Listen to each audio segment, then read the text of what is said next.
बलिया से खबर है, जहां यूक्रेन में मेडिकल की पढ़ाई कर रहे नगरा कस्बे का छात्र मनीष जायसवाल जब गुरुवार की रात अपने घर पहुंचा तो परिजनों में खुशी की लहर दौड़ गई। मां ने आरती उतारकर तथा मिठाई खिलाकर अपने लाडले का स्वागत किया। मनीष ने बताया कि यूक्रेन की स्थिति बहुत भयावह है। मेरे साथ के छात्र किसी तरह रोमानिया पहुंचे, जहां से सकुशल स्वदेश वापसी हुई। बॉर्डर पार करने में काफी दिक्कत हुई। बताया कि यूक्रेन में अभी भी लगभग 10,000 छात्र फंसे हुए हैं। उन्होंने सकुशल घर लौटने पर भगवान, माता पिता तथा मित्रों का धन्यवाद दिया। बता दें कि नगरा कस्बे के रहने वाले मनीष जायसवाल एमबीबीएस की पढ़ाई पढ़ने के लिए यूक्रेन गए थे और यूक्रेन के ओडेसा में स्थित नेशनल मेडिकल यूनिवर्सिटी में एडमिशन लिया था और वहां पढ़ाई कर रहे थे। जब से यूक्रेन और रूस में युद्ध छिड़ा है, तब से सभी भारतीय छात्र छात्राएं वहां काफी परेशान थे। गुरुवार की रात में मनीष सकुशल घर पहुंच गए। उन्होंने बताया कि यूक्रेन की स्थिति बड़ी भयावह है। चारों तरफ बमबारी और फायरिंग हो रही है। वहां पर अभी भी भारत के लगभग 8,000 छात्र फंसे हुए हैं, जबकि रोमानिया में भी 6-7 हजार छात्र हैं। मनीष ने बताया कि यूक्रेन पर रूस के हमले के बाद हम लोगों ने स्वयं बॉर्डर पार करने का निर्णय लिया। मेरे साथ सैकड़ों छात्र किसी तरह रोमानिया पहुंचे, जहां से हवाई जहाज से दिल्ली लाया गया। बताया कि यूक्रेन के लोगों ने बॉर्डर पर अच्छा सहयोग किया। नाश्ता आदि की व्यवस्था उन्होंने हमारे लिए की थी। रोमानिया वालों ने भी भारतीय छात्रों के साथ बहुत अच्छा व्यवहार किया और मदद की। ये पूछे जाने पर कि अपने छात्रों को स्वदेश ले आने में भारत सरकार की क्या भूमिका रही, तो कहे कि भारत सरकार ने अपने बच्चों को लाने के लिए बहुत देर से कदम उठाई। रूस यूक्रेन युद्ध आरंभ होने से एक दिन पहले हम लोगों को बताया गया। इतना जल्दी बाहर निकलना बहुत मुश्किल था। कहे कि भारत सरकार छात्रों का केवल आर्थिक मदद की है और हवाई जहाज से दिल्ली तक ले आकर घर तक पहुंचाई है। इसके अलावा और कोई मदद नहीं मिली। सकुशल घर लौटने पर मनीष ने अपने ईश्वर, माता पिता, परिजनों एवं दोस्तों को धन्यवाद दिया। उसके आने से परिजनों में भी हर्ष व्याप्त है। अच्छा, ये बताइए, आप कब आए हैं अपने घर पे? मैं आ गया था लगभग 12 बजे की मध्य रात्रि में। अच्छा, आप कैसे आए हैं? मैं इंडियन एयरफोर्स की विमान C-17 ग्लोब मास्टर से दिल्ली तक आया। फिर वहाँ से हमें यूपी भवन ले गया। वहाँ पे हमने रेस्ट किया और थोड़ी देर सुबह में जलपान किया। देन हम लोग को वहाँ से फिर वहाँ से यहाँ के लिए इनोवा से भेजा गया घर पे। तो वहाँ उसमें 4-5 बच्चे थे। तो उनको बारी बारी से जैसे जैसे रीज़न थे उसके अनुसार उतारा गया। अच्छा, आपके साथ कितने बच्चे आए हैं? मेरे साथ टोटल, या आप मेरे कार में पूछना चाहते हैं? अच्छा, आप किस देश से आए हैं? मैं यूक्रेन से आया, रोमानिया के थ्रू आया। यूक्रेन से रोमानिया से फिर यहाँ अभी भी रोमानिया में यहाँ के कितने बच्चे रुके हुए हैं? कम से कम 6-7 हज़ार बच्चे होंगे।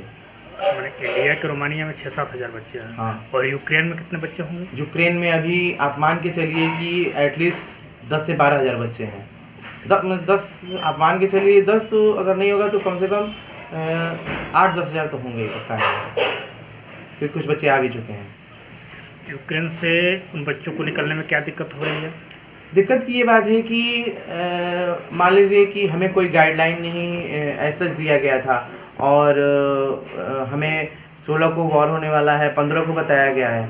तो इतनी जल्दी हम लोग कैसे मैनेज कर पाएंगे कि हाँ क्या कैसे करना है? एक डिफरेंट देश में आदमी, ऐसा नहीं है कि हम लोग इंडिया में रह रहे हैं और मान लीजिए कि हम लोग को उत्तर प्रदेश से बिहार जाना है, चाहे कहीं दूसरे जगह जाना है। एक देश क्रॉस करना और एक कंट्री को क्रॉस करना, एक बॉर्डर को क्रॉस करना, कितनी कठिनाइयों का सामना करना पड़ता है, आप समझ सकते हैं।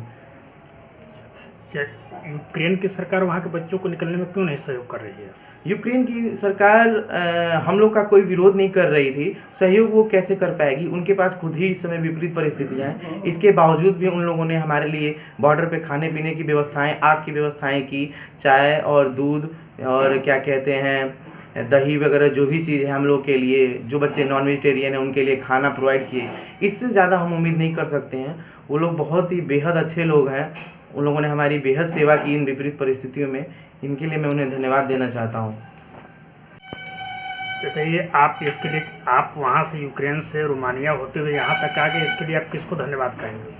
इसको धन्यवाद देने की बात यह है कि हम अपने सेल्फ स्टीम को धन्यवाद देंगे, हम अपने करेज को धन्यवाद देंगे, हम अपने मित्रों को धन्यवाद देंगे जिनके तहत हम लोगों ने सेल्फ डिसीजन लिया, क्योंकि हमारे ना आगे कोई था ना हमारे पीछे था। हमने ये सोचा वहाँ रुकेंगे तो कुछ कैजुअलिटी होनी ही है, इससे अच्छा हम लोग निकल ही लेते हैं यहाँ से बस के थ्रू। तो हम लोग बॉर्डर पे चले गए। फिर हम लोग 8 से 10 किलोमीटर तक पैदल चले।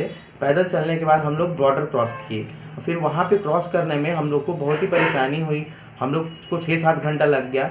लास्ट में तो हम लोग को बर्फ़बारी भी हो रही थी। 1 घंटा 20 मिनट में लाइन में सारे बच्चे बर्फ़बारी को झेलते हुए, बहुत ठंडी लग रही थी, तो भी हम लोगों ने सोचा कि नहीं, बॉर्डर तो क्रॉस करना ही है यार, क्योंकि फिर अगर पीछे गए तो आगे नहीं आ पाएंगे इतना, क्योंकि हमारे पीछे कम से कम 6-7 हज़ार बच्चे और खड़े थे जो 2-3 दिनों से फंसे हुए थे। अच्छा, आपको यहाँ तक आने में भारत सरकार की कोई भूमिका की बस मैं यही कहूँगा कि ये आर्थिक रूप से हमारी ये मदद किए हैं कि हमारे लिए फ़्लाइट का अरेंजमेंट हमारे को घर पहुँचा दिए, यही किए हैं। और जहाँ तक बात रही इनकी एडवाइज़री की, मैं बात कह रहा हूँ, तो एडवाइज़री इन्होंने बहुत ही लेट जारी किया। हम लोग लगातार मिनिस्ट्री से कहते रहे, MEA से, मिनिस्ट्री ऑफ एक्सटर्नल अफेयर को, कि आप हम लोग को जाने दीजिए, हम लोग को, क्योंकि कैजुअलिटी कभी भी कुछ भी हो सकती है, क्योंकि यहाँ पे रसिया ने 1,20,000 सैनिक, उस समय 1,20,000 सैनिकों से घेर रखा था।